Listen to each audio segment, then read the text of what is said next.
Good morning class. आज सकाळी 21 जुलैच्या या शुभ सकाळी मी दीपक शिंदे GS गुरु अड्डा 24/7 मराठी फॅमिलीवरती तुमचं स्वागत करतो. आज आपण बघणार आहोत विद्यार्थ्यांनो विज्ञान आरोग्यशास्त्रावरती प्रश्न सिरीज आणि त्या संबंधात काही महत्त्वाचे घटक. बरोबर. तर अड्डाच्या ॲप्लिकेशनचा फायदा घ्यायला विसरू नका. खूप साऱ्या क्वीज आहे त्याच्यावरती. विनामूल्य डाउनलोड करा. खूप सारे डिस्काउंट आहे, खूप सारे कॉईन्स आहे. जॉईन करा आणि अड्डाच्या मिशन सिलेक्शनमध्ये जॉईन व्हा. अड्डा आहे कामयाबी का. ठीक आहे. तर पहिला प्रश्न घेऊन येतो विद्यार्थ्यांनो तुमच्यासाठी. तर यामध्ये आता आपण डिस्कस करणार आहोत काही महत्त्वाचे फॅक्ट्स, काही गोष्टींचे सिम्टम्स आणि त्या संदर्भात असणारी माहिती. विद्यार्थ्यांनो लक्षात घ्या. तर ही माहिती तुम्हाला एक्झामच्या दृष्टीने आरोग्य विज्ञान, जसं आरोग्यशास्त्र असेल, जीवशास्त्र असेल, भौतिकशास्त्र असेल, रसायनशास्त्र असेल, याच्या आधी पण आपण सप्तर्षी बॅच आपण घेतलेली होती. त्यामध्ये पण आपण बरेचसे फॅक्ट बघितले होते. तर पहिल्या प्रश्नाकडे वळूया विद्यार्थ्यांना. आत्ता आपण चला. Presence of which among of the following salts in water causes blue baby syndrome. परत एकदा रिपीट करतो. पाण्यात खालीलपैकी कोणत्या क्षाराच्या अस्तित्वामुळे ब्लू बेबी सिंड्रोम होऊ शकतो. तर बघा, याला बेसिक गोष्टी आपल्याला समजू शकतो की जीवाणूजन्य रोग असतील, विषाणूजन्य रोग असतील, या सगळ्या घटकांचा आपल्याला नियमितपणे अभ्यास करावा लागेल. तर या प्रश्नाचं उत्तर येतं विद्यार्थ्यांनो नायट्रेट्स. काय उत्तर येतं विद्यार्थ्यांनो? नायट्रेट्स. पहिला प्रश्न तर आपण रॅपअप केलेलाच विद्यार्थ्यांनो. आता दुसऱ्या प्रश्नाकडे आपण वळूया विद्यार्थ्यांनो. तर इथं म्हटलेलं आहे द टर्म ऑफ हायपोग्लायसेमिया आणि hyperglycaemia are related to which among the following. या दोन शब्दांचा संबंध कशाशी आहे? शरीरातील चरबी, रक्तातील साखर, साखर गॅलेक्टोचे चयापचय आणि श्वसन, याच्याशी आपल्याला काय करायचं विद्यार्थ्यांचा संबंध लावायचा आहे.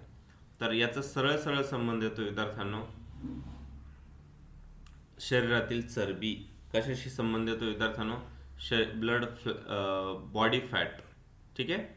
तर बघा इथं काय म्हटलेलं आहे, लो ब्लड शुगर.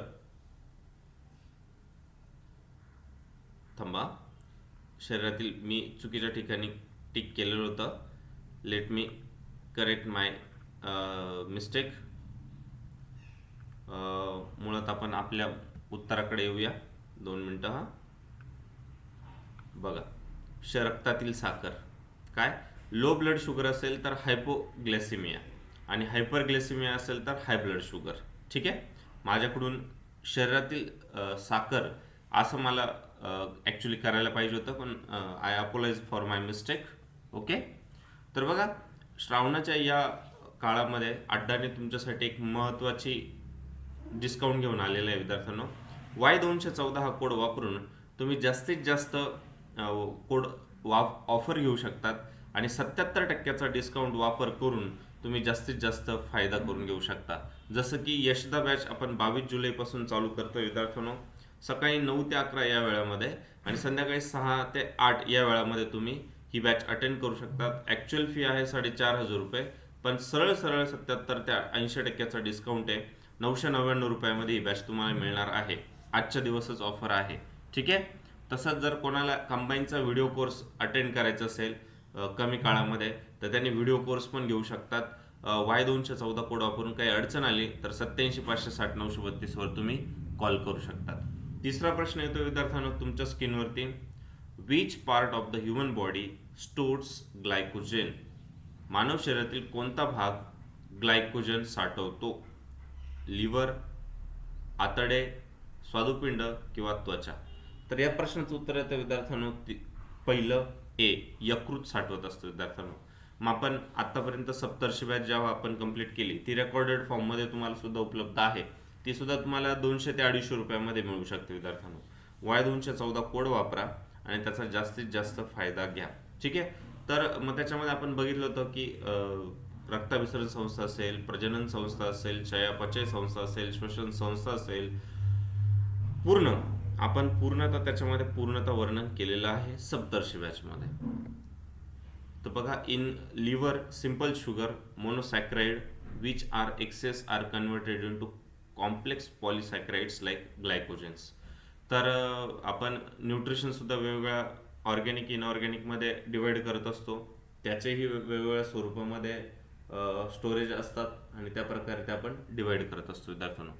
चौथा प्रश्न येतो विद्यार्थ्यांनो तुमच्या स्क्रीनवरती. The branch of science of herpetology deals with the study of fishes, insects, snakes, amphibians आणि रेप्टाइल्स. हा आर्फेटॉलॉजी ही शाखा कोणत्या अभ्यासाशी संबंधित आहे? मासे, किडे, साप, उभयचर आणि सरपटणारे प्राणी. तर याचं उत्तर येतं विद्यार्थ्यांनो उभयचर आणि सरपटणारे प्राणी. आता इथं बऱ्याच वेळा प्रश्न असा पण येतो की आता लिव्हरचा आपण इतक्यात उल्लेख केला होता. लिव्हरच्या अभ्यासाला म्हटलं जातं विद्यार्थ्यांनो हॅपेटॉलॉजी. काय म्हटलं जातं विद्यार्थ्यांनो? हॅपेटॉलॉजी. आता मी एक 6-7 नावं जितके मला आठवत आहे तितके मी तुम्हाला डिक्टेक्टच करून देतो. त्यानंतर सगळ्यात महत्त्वाचं एंटेमॉलॉजी. एंटेमॉलॉजी इथं किड्यांचा उल्लेख केलेला आहे, एंटेमॉलॉजी. बरोबर.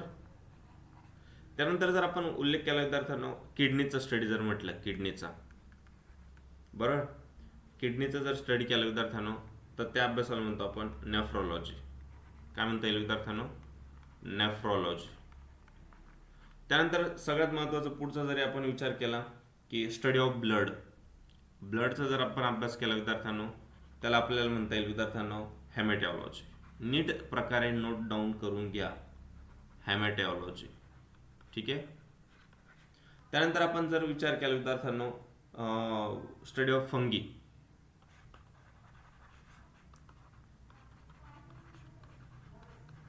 मायकोलॉजी. बरोबर. त्यानंतर आणखीन आपण युथेनिक्स याचाही पण मी उल्लेख करून देतो.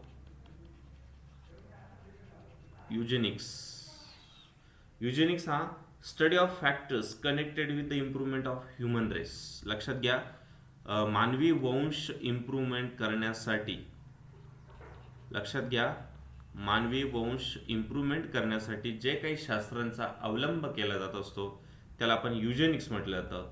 आणि युथेनिक्स ही गोष्ट पण तुम्ही नोट डाऊन करू शकता विद्यार्थ्यांनो. लक्षात घ्या, it is the study of environment condition that contribute to the improvement of human beings. बरोबर. आता या दोघांमधला फरक तुम्ही लक्षात घ्या विद्यार्थ्यांनो. काय? मानवी वंश इम्प्रूव्हमेंट करण्यासाठी जे काही प्रयत्न केले जातात ते युजेनिक्समध्ये, आणि मानवी पद्धतींमध्ये किंवा मानवी गोष्टींमध्ये जर काही प्रयत्न, मानवी हालचालींमध्ये, मानवी जीवन प्रणालीमध्ये जर तुम्हाला काही बदल घडवून आणायचे असतील तर त्याच्या संदर्भात विद्यार्थ्यांनो युथेनिक्स. तर अशा अनगिनत आपण बघा 1, 2, 3, 4, 5, 6 आणि 7 बोलता बोलता चालता आपण 7 शास्त्रांचा अभ्यास वरच्यावर आपण अभ्यास बघून घेतलेला आहे. म्हणजे जेणेकरून तुम्हाला हेच सांगायचं आहे मला की अभ्यास हा अभ्यास असतो विद्यार्थ्यांनो. त्याला कुठल्याही प्रकारचे अपडब न देता आपण त्याचा अभ्यास एन्जॉय केला पाहिजे. ठीक आहे. तर 5वा प्रश्न घेतो विद्यार्थ्यांनो तुमच्या स्क्रीनवरती. खालीलपैकी कोणते अनएरोबिक श्वसनाचे सामान्य उत्पादन आहे? आता इथं ढोबळमानाने मी ऑलरेडी याच्या आधी पण तुम्हाला खूप सारी माहिती बोललेलो आहे, सांगितलेली आहे की श्वसनाचे मुख्यतः 2 प्रकार, एरोबिक रेस्पिरेशन, श्वसनी आणि अश्वसनी. बरोबर. तर श्वसनीमध्ये काय होतं की ऑक्सिजनचं ॲक्टिव्ह पार्टिसिपेशन असतं. पहिले मी उत्तर सांगून देतो जेणेकरून तुमचं एक लिंक लागलेली असेल. तर 5व्या प्रश्नाचं उत्तर येतं विद्यार्थ्यांना आपलं सी, लॅक्टिक ॲसिड. काय? खालीलपैकी कोणते अनएरोबिक श्वसनचे सामान्य उत्पादन आहे? तर याचं काय आहे? लॅक्टिक ॲसिड उत्तर येतं विद्यार्थ्यांना. ठीक आहे. तर हवं तर मी तुम्हाला पुढच्या एखाद्या कुठल्याही क्लासमध्ये याच्या संदर्भात जास्तीत जास्त मी डिक्टेशन किंवा माहिती प्रोव्हाइड करण्याचा आटोकाट प्रयत्न करेल. ठीक आहे. आता बाकीची पण माहिती देतो तुम्हाला. Chlorophyll absorbs which of the wavelength of the sunlight? Green, blue, green red, red blue, red yellow. तर याचं उत्तर येतं विद्यार्थ्यांना आपलं रेड आणि ब्ल्यू. ठीक आहे. क्लोरोफिल सूर्यप्रकाशाच्या कोणत्या तरंगलांबीचे शोषण करतो? तर लाल आणि निळा ह्या जास्तीत जास्त काय करत असतो? श्वसन करत असतो. मग आता बघा इथं प्लांट मॉर्फोलॉजीचा पण उल्लेख येतो. बरोबर. प्लांट मॉर्फोलॉजी मी बऱ्याच वेळा आपल्या महत्त्वाच्या सगळ्या जे काही आर्ट कॉमर्स विद्यार्थी असतील त्या सगळ्यांना मी विनंती करून सांगत असतो की विद्यार्थ्यांनो जास्तीत जास्त सेलचा अभ्यास करा. सेल झाले की नंतर त्याच्यानंतर आपला टिश्यूचा अभ्यास येतो. आता तुम्हाला मगाशी सांगताना राहिलं, सेलचा अभ्यासाला आपण काय म्हणतो विद्यार्थ्यांनो, सायटॉलॉजी, आणि टिश्यूच्या अभ्यासाला काय म्हणतो आपण, हिस्टॉलॉजी. बरोबर. मग स्मॉलेस्ट सेल कोणता असतो विद्यार्थ्यांनो, तर mycoplasma gallisepticum. Longest cell of human body कोणता विद्यार्थ्यांनो, तर neuron. Biggest cell of the earth कोणता विद्यार्थ्यांनो, ऑस्ट्रिचचं अंड. मग सगळ्यात महत्त्वाचे मग सेलचे प्रकार कोणते पडतात विद्यार्थ्यांनो, मग प्रोकॅरायटिक्स आणि युकॅरायटिक्स, आदि केंद्रकी आणि दृश्य केंद्रकी. मग प्रोकॅरायटिक्समध्ये काय असते, सेलची साईज ही काय असते, छोटी असते. त्याच्यात न्यूक्लियस केंद्रक काय असतं, अब्सेंट असतं याच्यामध्ये. कशामध्ये, प्रोकॅरायटिकमध्ये.